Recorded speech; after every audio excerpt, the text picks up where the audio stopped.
Lakshmi Srinivasa jewelleries proprietors Duggi Srinivasarao, Duggi Abhinay, IT hub ఎదురుగా Yellandu cross road, Khammam.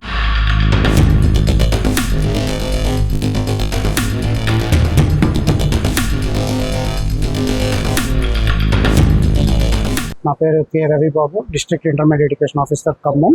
నిన్న residence junior కాలేజీలో జరిగినటువంటి సంఘటన మా దృష్టికి రావడం జరిగింది. దానికి గాను ఆ మేనేజ్మెంట్ వాళ్ళతో మాట్లాడాము. అయితే అక్కడ హాస్టల్ వార్డుని రీసెంట్గా పెట్టాము. అతడి గురించి మాకు అవగాహన లేదని చెప్పడం జరిగింది. వాళ్ళని ఇమ్మీడియట్గా తొలగించడం జరిగింది అని చెప్పడం జరిగింది. దానికి అనుకూలంగా వాళ్ళ హాస్టల్ వార్డుని తీసేశారని చెప్పేసి తెలియజేశారు. అయినా కానీ స్టూడెంట్స్ ఇలాంటి వాటికి అలవాటు పడకుండా దూరంగా ఉండాలని చెప్పి కోరుకుంటూ ఉన్నాను. అదేవిధంగా విద్యార్థులు మత్తులో పడకుండా కావాల్సినటువంటి చర్యలను ప్రతి ప్రైవేట్ కాలేజ్, గవర్నమెంట్ కాలేజీలో కూడా మేము చర్యలు తీసుకుంటున్నాము. ముఖ్యంగా ప్రతి కాలేజీలో కూడా స్టూడెంట్ కౌన్సిలర్స్, లెక్చరర్స్ని ఏర్పాటు చేయడం జరిగింది. వాళ్ళ ద్వారా అక్కడ ఎటువంటి ఈ మార్గదర్శకాలు తీసుకోకుండా నివారించడానికి మా వంతు మేము ప్రయత్నం చేస్తున్నాం.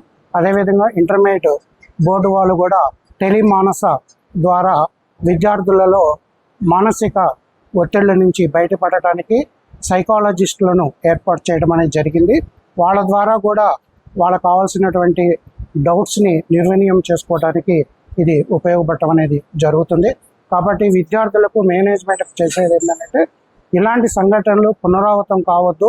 మరలా జరిగినట్లయితే ఆ మేనేజ్మెంట్ పైన కఠినమైనటువంటి శాఖ చర్యలు తీసుకోబడతాయని చెప్పేసి తెలియజేస్తూ ఉన్నాను. Thank you. ఇప్పుడు మీరు చెప్పిన దాని ప్రకారంగా మేము నోటీసు ఇష్యూ చేయడం అనేది జరుగుతుంది. దాన్ని బట్టి మేము పై అధికారుల దృష్టికి తీసుకెళ్తాం. అంటే ప్రస్తుతానికి అయితే మీరు నిన్న చెప్పేదాకా మాకు ఈ విషయాల గురించి అవగాహన లేదు. అయితే మేము కూడా ఇప్పుడు ప్రతి ఒక్క ప్రైవేట్, గవర్నమెంట్ కాలేజీలో మన ఎన్ఎస్ఎస్ ద్వారా కానీ ఇట్లా మిగతా వాళ్ళ ద్వారా మేము వాటిని ఐడెంటిఫై చేసి విద్యార్థులలో అవేర్నెస్ ప్రోగ్రామ్స్ కండక్ట్ చేయడం అనేది జరుగుతుంది. సిపి గారి దృష్టికి కూడా తీసుకెళ్ళడం అనేది జరుగుతుంది. యాజమాన్యాలకు కూడా మేము త్రూ మెసేజ్ ద్వారా వాళ్ళకి తెలియజేస్తాము.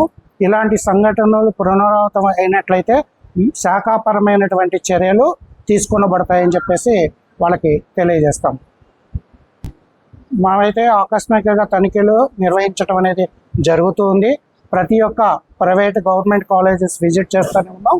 చేసినప్పుడల్లా మనం అక్కడ ఉన్నటువంటి స్టూడెంట్స్తో కూడా ఇంటరాక్ట్ అయ్యి వాళ్ళకు ఉన్నటువంటి ఫెసిలిటీస్ను కూడా మేము ఎంక్వైరీ చేయడం అనేది జరుగుతుంది. నేను అంటే టైం టేబుల్ ప్రకారంగా కాదు కానీ సడన్గా సర్ప్రైజ్ విజిట్స్ మాత్రము చేయడం జరుగుతుంది. ముందుగానే మేము ఇక్కడికి వస్తాము, అక్కడికి వస్తామనేది తెలియజేయడం అనేది ఉండదు. సడన్గా ఏ కాలేజీకి వెళ్ళాలనుకుంటే ఆ కాలేజీకి వెళ్ళి సర్ప్రైజ్ విజిట్ చేసి అక్కడ ఉన్నటువంటి పరిస్థితులను గమనించడం జరుగుతుంది.